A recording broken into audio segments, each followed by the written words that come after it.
खुलुमबाय लोगोफोर, गोजोन फुंबिलि बयनिसिमबो। नोंथांमोनखौ डियार ब्रह्म चेनेलाव आरो फिन खेबसेबाव बयखौबो बरायनाय बावहरबाय। आं दिनै नोंथांमोननि सिगाङाव आरोबाव माखासे खौरां लानानै फैबावलायबाय। आसा खालामो नोंथांमोनहा खौरांखौ मोजां मोनगोन। आरो नोंथांमोनहा बेबादिनो सानफ्रोमबोनि खौरांनि आपडेट मोनबाय थानो थाखाय चेनेलखौ साबस्क्राइब खालामनानै लादो आरो खौरांखौ मोजां मोनोब्ला अन्नानै लाइक, शेयार आरो कमेन्टबो खालामनानै होलांब्लानो जाबाय। दिनैनि गिबि खौराङावनो दङ, गुवाहाटी गोजौ बिजिरसालिया आसामाव अनलाइन आरो अफलाइन लटारिखौ होबथादों।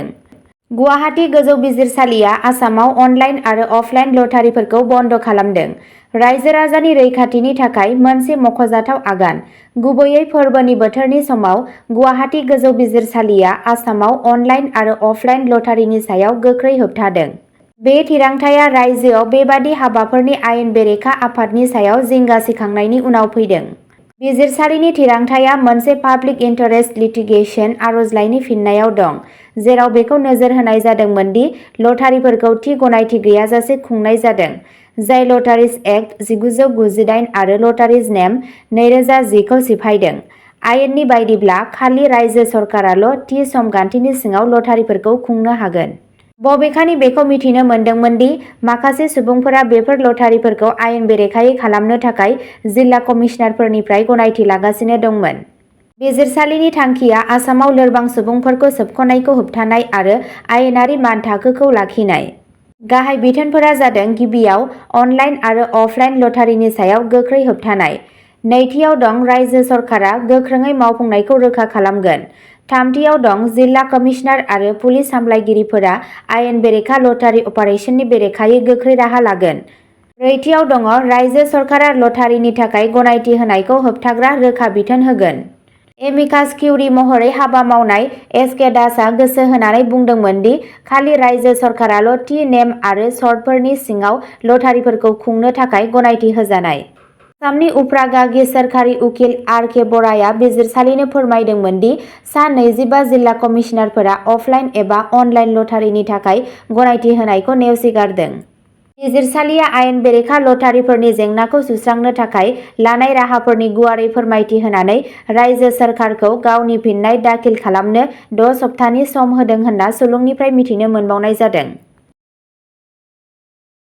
नैथि खौराङाव दङ, चिराङाव वाइल्डलाइफ सिखाव फालांगिरिखौ हमदों, मोसानि हाथाइ आरो मैनि एन्टलारफोरखौ जब्द खालामदों। हाग्रानि जिब-जुनार सिखाव फालांगिफोरनि थाखाय मोनसे मख'जाथाव दुखु मोननाय। चिरां पुलिसआ 34 बोसोर बैसोनि ताइजुद्दिन शेखखौ आयेन बेरेखा हाग्रानि जिब-जुनारनि देहानि अंगफोर फाननायनि दायाव खादों। अपारेशनआ पानबारि पुलिस थानानि आवथानि सिङाव थानाय बाल्लिमारियाव जादोंमोन।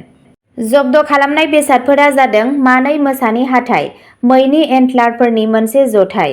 बे हरखाब गाग्लोबनाया ओनसोलाव हाग्रानि जिब-जुनार फालांगिनि सोलिबाय थानाय जेंनाखौ नोजोर होयो, जाय गोमालांनो हमनाय हारिसाफोर आरो जिब-जुनारनि थाखाय मोनसे गिथावना खैफोद सोमजिहोयो।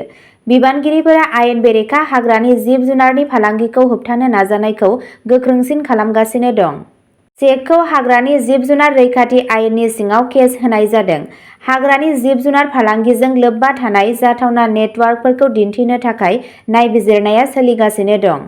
पुलिसआ ओनसोलनि मिथिंगायारि उनमोनथाइखौ रैखा खालामनो थाखाय रायजो-राजाफोरखौ हाग्रानि जिब-जुनारनि फालांगिजों सोमोन्दो गोनां सन्देह गोनां हाबाफारिफोरनि फोरमायथि होनो खावलायदों।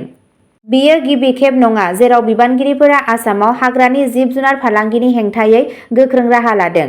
गिबि सिगाङाव मे 2024 मायथाइयाव आसाम अरन बिफान, वाइल्डलाइफ क्राइम पेट्रल ब्युर' आरो जायगायारि पुलिसआ सनितपुर जिल्लायाव मोनसे आयेन बेरेखा जुनार बडि पार्टस फालांगि रेकेटखौ फोजोबस्रांदोंमोन। खोन्दोआरि हाग्रा मावख'गिरि बि पिरायसुधनआ बुंदोंमोन दि बिसोरो आयेन बेरेखा फालांगिनि सोमोन्दै मोनसे स्रोद सुलुंनि बिथायाव खामानि मावदोंमोन। थामथि खौराङाव दङ, बङाइगाव पुलिसनि सिग्रोमनायाव गान्जा साप्लायार हमजादों। अभयापुरी पुलिसआ बङाइगाव जिल्लायाव थांनाय मोनायाव सिग्रोमनाय समाव गणेशपुरनिफ्राय 35 बोसोर बैसोनि गणेश मण्डल मुंनि सासे जगायग्राखौ हमदोंमोन। अपारेशननि फिथाय महरै 15 किल'ग्राम गान्जा जब्द खालामनाय जादोंमोन होनना खौरांआव मिथिनो मोननाय जादों। मोनसे स्रोद सुलुंनि बिथाजों सं दाननानै पुलिसआ मण्डलखौ खायो जेब्ला बियो खड़गपुरनिफ्राय अभयापुरीसिम गंसे मटर साइकेलजों दावबायगासिनो दंमोन। खाजानाया सिंगिमारियाव जादोंमोन, जेराव बिबानगिरिफोरा बिथांनि आवथायाव दोनखोमानाय आयेन बेरेखा मुवाखौ मोनदोंमोन। नायबिजिरनायनि खाथिनि सुलुंनिफ्राय मिथिनो मोनो दि गुबुन सासे लोगोआ अपारेशननि समाव हमजानायनिफ्राय बारग'नो हादोंमोन। पुलिसआ खारखोमानाय जगायग्राखौ नागिरनो आरो ओनसोलाव गुवार ड्राग्स नेटवार्कखौ फोजोबनो थाखाय आरोबाव नायबिजिरनाय जागायदों। जब्द खालामनाय गान्जाजों लोगोसे गणेश मण्डलआ आथिखालाव पुलिसनि आवथायाव दं, जेराव बिथांखौ फेग्रा मुवा फालांगिजों सोमोन्दो थानाय दायजों मोगा-मोगि जानो हागौ होनना साननाय जादों। ब्रैथि खौरांआव दङ कक्राझार जिल्ला कंग्रेसनि मावफुं मेलखौ फोलावबाय।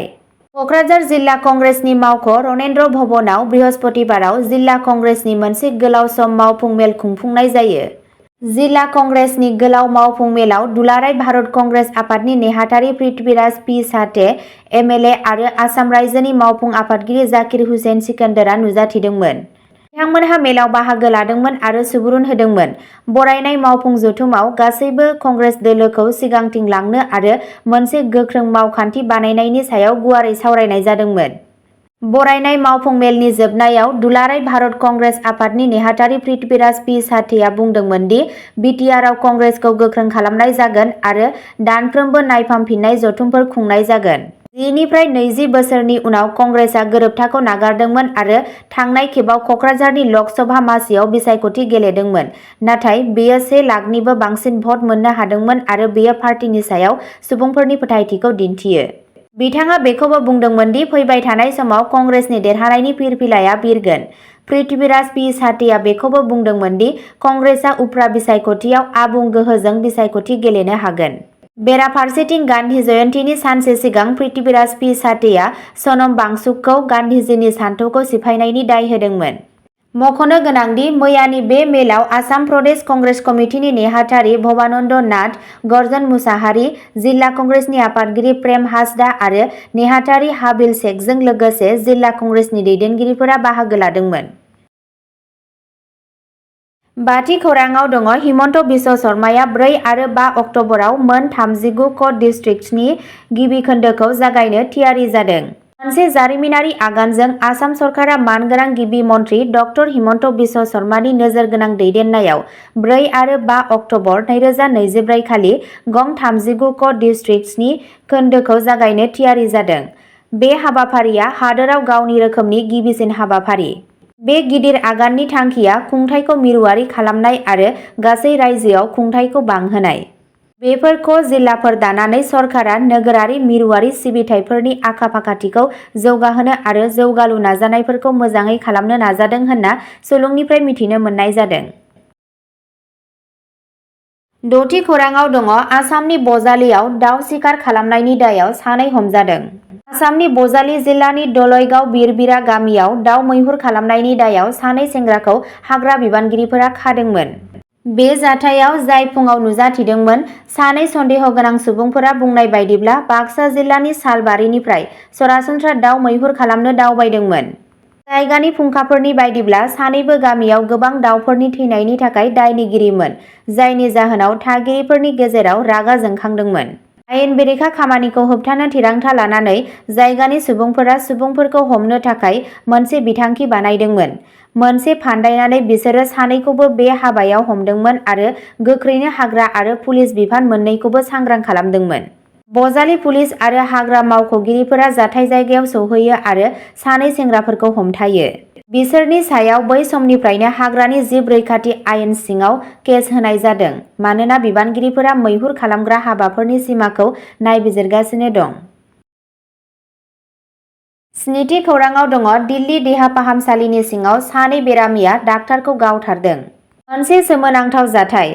दिल्लीनि निमा देहा फाहामसालिनि सिङाव 2 बेरामिफोरा सासे डाक्टारखौ गावथारदोंमोन। दिल्ली पुलिसनि बायदिब्ला 2 सुबुङा जोखोम जानानै देहा फाहामसालियाव फैदोंमोन आरो ड्रेस गानखांनायनि उनाव बिथांमोनहा डाक्टारखौ लोगो हमनो दाबि खालामदोंमोन आरो बिथांनि केबिन सिङाव गावथारदोंमोन। पुलिसआ दायनिगिरिफोरखौ सिनायनो थाखाय सीसीटीवी फुटेजनि नुथायफोरखौ नायबिजिरगासिनो दं। अब्ला दिनैनि खौरांआ एसेनोसै। जाय बिथांमोनहा सानसेनि फानजामुथिखौ नायनानै मोजां मोनो, स्क्रिनाव होनाय चेनेल बड इनफ' पइन्टआव थांनानै नायहैनो हागोन। चेनेलनि लिंकखौ डिस्क्रिप्शनाव होनाय जादों।